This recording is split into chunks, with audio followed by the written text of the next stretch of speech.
एकाच घरात एकाच आईवडिलांच्या छत्राखाली वाढलेली दोन भावंड पूर्णपणे वेगळ्या स्वभावाची कशी असू शकतात? हो ना. म्हणजे एक मूल अत्यंत अबोल, शांत आणि एकटं राहायला पसंत करणारं असतं. अगदी. आणि दुसरं मूल बघितलं तर सतत साहसाच्या शोधात असणारं, बंडखोर आणि गर्दीत मिसळणारं असतं. खरंय. आणि विशेष म्हणजे दोघांनाही सारखंच जेवण, सारखेच संस्कार आणि सारखंच वातावरण मिळालेलं असतं. एक्झॅक्टली. मग हा फरक आला कुठून? ते मुळातच तसे जन्माला आले होते की बाहेरच्या जगाने त्यांना तसं घडवलं?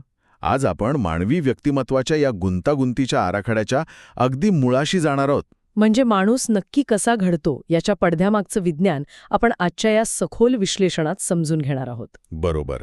आणि या प्रश्नाचं उत्तर शोधणं म्हणजे मानवी इतिहासातील सर्वात जुन्या आणि रंजक वादाला हात घालण्यासारखं आहे, ज्याला आपण निसर्ग विरुद्ध पोषण किंवा नेचर वर्सेस नर्चर म्हणतो. हो, म्हणजे माणसाचं व्यक्तिमत्व हे केवळ त्याच्या जनुकांचा म्हणजे डीएनएचा खेळ आहे की त्याच्या सभोवतालच्या परिसंस्थेचा परिणाम आहे? याच विषयावरील विविध स्रोतांचा वेध आपण आज घेणार आहोत. आणि आजचं आपलं मिशन एकदम क्लिअर आहे. मानवी मन आणि क्षमता मोजण्याच्या 7 प्रमुख पद्धती आपण पाहणार आहोत. आणि त्यासोबतच व्यक्तिमत्वाला आकार देणाऱ्या समाजाच्या 6 घटकांचा म्हणजे त्या परिसंस्थेचा आपण अभ्यास करणार आहोत. अगदी सोपं सूत्र आहे. माणसाला समजून घेण्यासाठी पहिलं मन कसं मोजायचं हे शिकणं आणि नंतर त्याला घडवणाऱ्या शक्ती ओळखणं. आणि हे समजून घेण्यासाठी मला एका स्मार्टफोनची उपमा खूप भारी वाटते. अच्छा, स्मार्टफोनची उपमा. ती कशी काय? म्हणजे विचार करा, जेव्हा आपण एखादा नवीन स्मार्टफोन विकत घेतो तेव्हा त्यात एक बेसिक ऑपरेटिंग सिस्टीम असते, बरोबर? हो, काही प्री इन्स्टॉल्ड गोष्टी असतात. एक्झॅक्टली. आपला जन्म आणि आपले जन्मजात गुण म्हणजे जणू काही ती बेसिक ऑपरेटिंग सिस्टम. पण फोन फक्त त्या सिस्टमवर चालत नाही ना. बरोबर. आपण त्यात कोणते ॲप्स डाउनलोड करतो, कोणते फोटो सेव्ह करतो, कोणता डेटा साठवतो, यावरून तो फोन खऱ्या अर्थाने आपला बनतो. मानवी आयुष्यात हे ॲप्स आणि डेटा म्हणजे आपले अनुभव, आपला समाज आणि संस्कृती. अरे वा, अतिशय चपखल उपमा आहे ही. म्हणजे ऑपरेटिंग सिस्टम एक विशिष्ट मर्यादा ठरवून देते, पण त्याचा प्रत्यक्ष वापर कसा होईल हे बाहेरून येणाऱ्या ॲप्सवर अवलंबून असतं. अगदी बरोबर. म्हणूनच मानसशास्त्रज्ञांसमोर पहिलं आव्हान हे असतं की या सॉफ्टवेअरचं किंवा व्यक्तिमत्वाचं मोजमाप करायचं कसं. कारण वजन किंवा उंची मोजण्यासाठी आपल्याकडे फुटपट्टी असते, पण आत्मविश्वास कसा मोजायचा? किंवा प्रामाणिकपणा किंवा भीती कशी मोजायची? यासाठी मानसशास्त्रात काही विशिष्ट साधने विकसित केली गेली आहेत. आणि ही साधने मुख्यत्वे 2 अक्षांवर तोललेली असतात. 2 अक्ष म्हणजे नक्की काय? म्हणजे आपण अचूक आणि वस्तुनिष्ठ माहिती शोधत आहोत की एखाद्याच्या अस्पष्ट भावना समजून घेण्याचा प्रयत्न करत आहोत? हा पहिला अक्ष. अच्छा, ऑब्जेक्टिव्ह विरुद्ध ॲम्बिग्युअस. बरोबर. आणि दुसरं म्हणजे हे मोजमाप एखादा तज्ज्ञ करत आहे की ती व्यक्ती स्वतःबद्दल माहिती देत आहे? म्हणजे एक्सपर्ट ऑब्झर्वेशन विरुद्ध सेल्फ इव्हॅल्युएशन. अगदी तसंच. जर आपण या साधनांची सुरुवात थेट पद्धतींपासून केली तर सगळ्यात पहिली पद्धत येते ती म्हणजे निरीक्षण किंवा ऑब्झर्वेशन. यामध्ये तज्ज्ञ व्यक्ती एखाद्याच्या नैसर्गिक वर्तनावर लक्ष ठेवतात.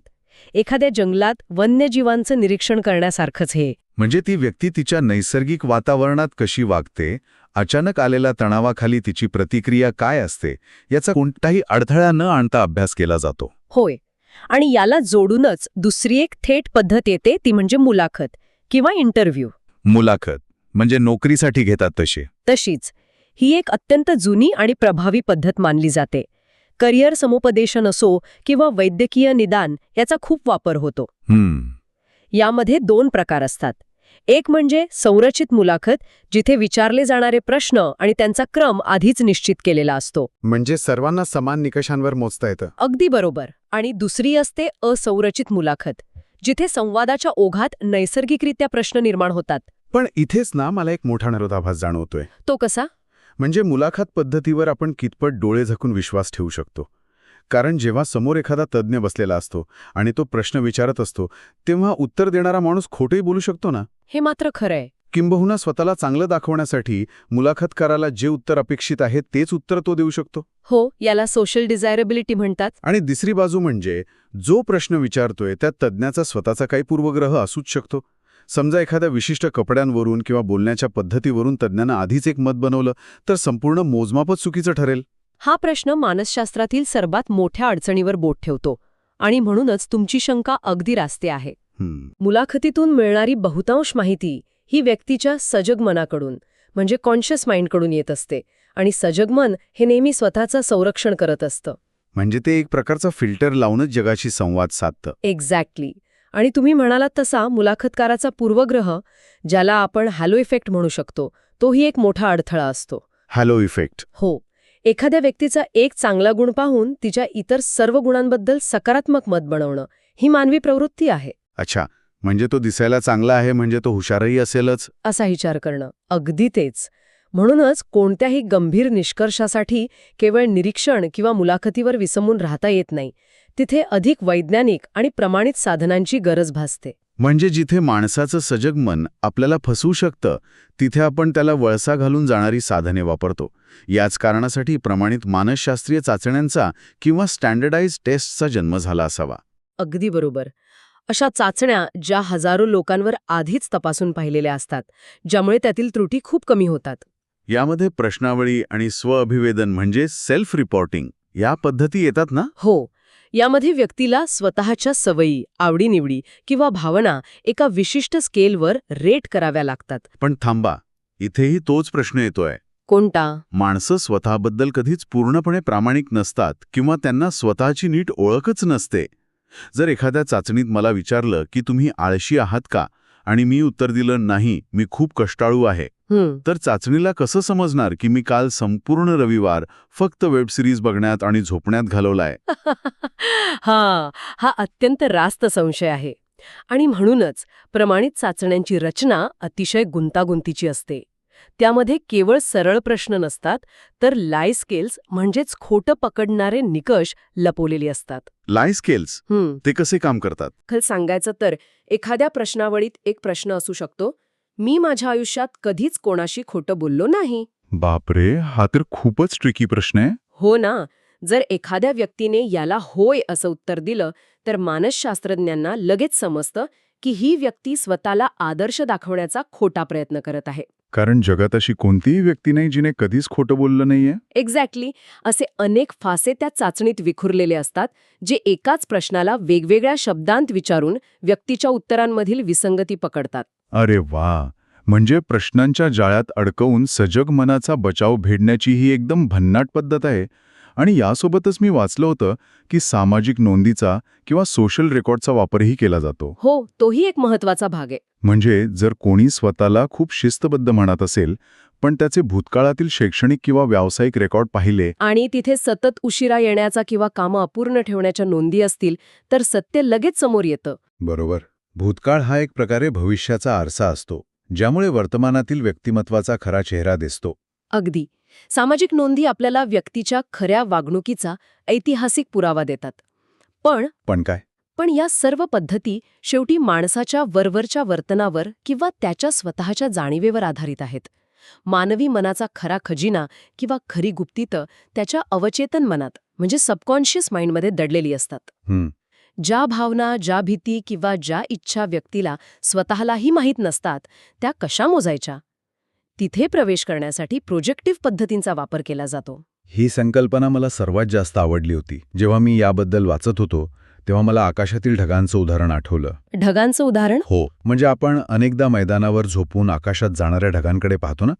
एका व्यक्तीला त्या ढगात धावणारा घोडा दिसतो, दुसऱ्याला तिथे एखादा राक्षसाचा चेहरा दिसतो, तर तिसऱ्याला एखादं फूल दिसतं. खरंय. ढग तोच असतो, त्याचा कोणताही निश्चित आकार नसतो, पण तरीही प्रत्येकाला तिथे वेगळं चित्र दिसतं.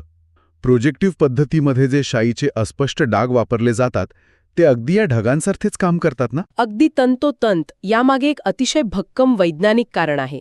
मानवी मेंदूला जेव्हा कोणतीही अस्पष्ट किंवा अर्थहीन आकृती दिसते, तेव्हा तो अस्वस्थ होतो. अच्छा. मेंदूला प्रत्येक गोष्टीत अर्थ शोधण्याची सवय असते.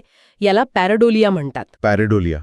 त्यामुळे जेव्हा एखाद्या व्यक्तीसमोर शाईचा पूर्णपणे अर्थहीन डाग ठेवला जातो आणि विचारलं जातं, तुम्हाला यात काय दिसतंय? तेव्हा मेंदू त्या आकृतीला अर्थ प्राप्त करून देण्यासाठी स्वतःच्याच आतील आठवणी, दडपलेल्या भावना बाहेर काढतो. एक्झॅक्टली. तो संघर्ष बाहेर काढतो. म्हणजे जर एखाद्या व्यक्तीच्या मनात सतत असुरक्षितता किंवा भीती असेल, तर त्याला त्या डागामध्ये एखादा हिंस्र प्राणी किंवा धोकादायक परिस्थिती दिसेल. नक्कीच.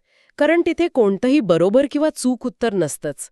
त्यामुळे व्यक्तीच्या सजग मनाचा जो फिल्टर असतो तो पूर्णपणे गळून पडतो. क्या बात है. म्हणजे व्यक्तीला वाटत असतं की ती त्या शाईच्या डागाचं वर्णन करत आहे, पण प्रत्यक्षात ती स्वतःच्याच अवचेतन मनाचं वर्णन करत असते. हो, आपल्या आतील भावना बाहेरच्या अस्पष्ट गोष्टीवर प्रोजेक्ट करणं म्हणजेच प्रक्षेपित करणं, यावरूनच याला प्रोजेक्टिव्ह पद्धत असं नाव पडलंय. ही पद्धत माणसाच्या मनाच्या अगदी अंधाऱ्या कोपऱ्यात लपलेल्या गोष्टी बाहेर काढते. तर अशा प्रकारे आपण निरीक्षण, मुलाखती, प्रमाणित चाचण्या आणि प्रोजेक्टिव्ह पद्धती वापरून माणसाचं मन मोजू शकतो. बरोबर. पण इथूनच एक मोठी गोम सुरू होते. ती कशी? आपल्याकडे मोजमाप करण्याची अत्यंत अचूक साधने असली तरी आपण ज्या गोष्टीला मोजत आहोत ते व्यक्तिमत्व दगडासारखं स्थिर नसतं, ते सतत बदलत असतं. हो, एका वाहत्या नदीसारखं. अगदी. आणि म्हणूनच हे व्यक्तिमत्व ज्या वातावरणात वाढतं, ज्याला आपण विकासाची परिसंस्था किंवा द सोशल इकोसिस्टम म्हणू शकतो, ती समजून घेणं अत्यंत महत्त्वाचं ठरतं. हे समजून घेणं खूप आवश्यक आहे की डीएनए आपल्याला फक्त एक कच्चा आराखडा देतो, पण प्रत्यक्ष इमारत कशी उभी राहील हे तिच्या सभोवतालचं पर्यावरण ठरवतं.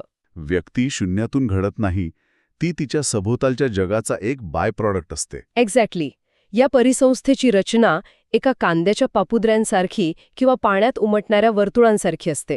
मध्यभागी ती व्यक्ती असते आणि त्याच्या भोवती समाजाचे विविध स्तर त्याला आकार देत असतात.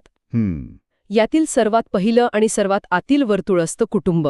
कारण कुटुंब हा कोणत्याही माणसाचा पहिला समाज असतो. हो, आणि कुटुंबाचा प्रभाव इतका मोठा असतो कारण मेंदूची जडणघडण सुरुवातीच्या वर्षांमध्ये सर्वात वेगाने होत असते.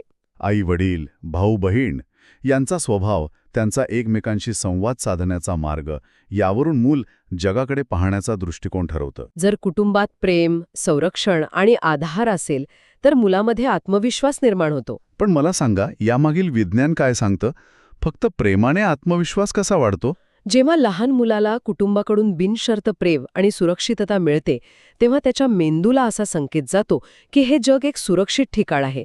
जर मी पडलो तर मला सावरणारा कोणीतरी आहे. अच्छा, म्हणजे त्या सुरक्षिततेच्या भावनेतूनच धाडस जन्माला येतं. बरोबर. नवीन गोष्टी करून पाहण्याची, चुका करण्याची तयारी यातूनच येते, जी पुढे जाऊन एक कणखर व्यक्तिमत्व घडवते. आणि या उलट जर कुटुंबात सतत तणाव, हिंसा किंवा असुरक्षितता असेल तर मेंदू सर्व्हायव्हल मोडमध्ये जातो. अशी मुलं मोठेपणी सतत सावध राहणारी, चिंताग्रस्त किंवा बचावात्मक पवित्रा घेणारी बनतात. बापरे, हे खूपच डीप आहे. आणि कुटुंबासोबतच शिस्त हा घटकही अत्यंत महत्वाचा आहे ना? हो, जो व्यक्तीला समाजाच्या मर्यादा समजून घेण्यास मदत करतो. पण हे पहिलं वर्तुळ जसं जसं मोठं होतं तसतसं एक दुसरं वर्तुळ अत्यंत वेगाने आक्रमण करतं, ते म्हणजे मित्रपरिवार. होय, समवयस्क गट. किशोरावस्थेत मित्रांचा प्रभाव हा आई-वडिलांच्या प्रभावापेक्षाही कित्येक पटीने जास्त असतो. इथे मला नेहमी एक नवल वाटतं. कुटुंब हा जर आपला पाया असेल तर हे मित्र जणू काही आपल्या व्यक्तिमत्वाचं इंटेरियर डिझाईन पूर्णपणे बदलून टाकतायत. हा, इंटेरियर डिझाईन छान उपमा आहे. हो ना. किशोरावस्थेतील मुलं अचानक आपल्या कुटुंबापेक्षा अगदी वेगळी वागू लागतात. मित्रांसारखे कपडे घालतात, त्यांची भाषा वापरतात. हे असं स्वतःला रिप्रोग्रॅम करण्यासारखं का असतं? यामागे उत्क्रांतीचं एक खूप मोठं कारण आहे. किशोरावस्थेत मानवी मेंदूमधील रिवॉर्ड सेंटर किंवा बक्षीस प्रणाली पूर्णपणे बदलते. Reward centre? हो. लहानपणी आईवडिलांनी शाब्बासकी दिली की मेंदूला आनंद मिळतो, पण किशोरावस्थेत समवयस्क मित्रांनी दिलेली मान्यता मेंदूसाठी सर्वात महत्त्वाची ठरते. अरे वा. उत्क्रांतीच्या दृष्टीने विचार केला तर माणसाला शेवटी स्वतःचं कुटुंब सोडून बाहेरच्या जगात स्वतःचं स्थान निर्माण करायचं असतं, स्वतःचा एक नवीन कळप शोधायचा असतो. त्यामुळे मेंदू नैसर्गिकरित्या कुटुंबाकडून मित्रांकडे आपला कल वळवतो. अगदी बरोबर. म्हणजे हे बंडखोरी नसून बाहेरच्या जगात जगण्यासाठी मेंदूने केलेली ती एक पूर्वतयारी असते. गटात राहून नेतृत्व कसं करायचं, संघर्षाला कसं सामोरे जायचं, या गोष्टी मित्रपरिवारात शिकवतो. हो, आणि अर्थात याच काळात चांगल्या किंवा वाईट सवयींचं संक्रमणही सर्वात जलद गतीने होतं. कारण गटाचा भाग बनण्यासाठी व्यक्ती कोणत्याही थराला जाऊ शकते.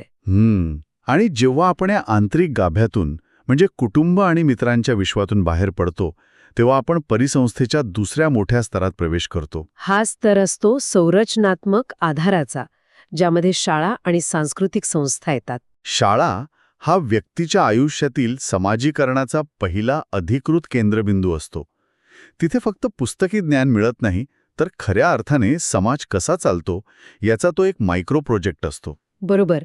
तिथे वेळेवर जावं लागतं, नियम पाळावे लागतात, वेगवेगळ्या पार्श्वभूमीतून आलेल्या मुलांसोबत काम करावं लागतं. तिथे पहिली स्पर्धा होते आणि पहिलं सहकार्यही घडतं.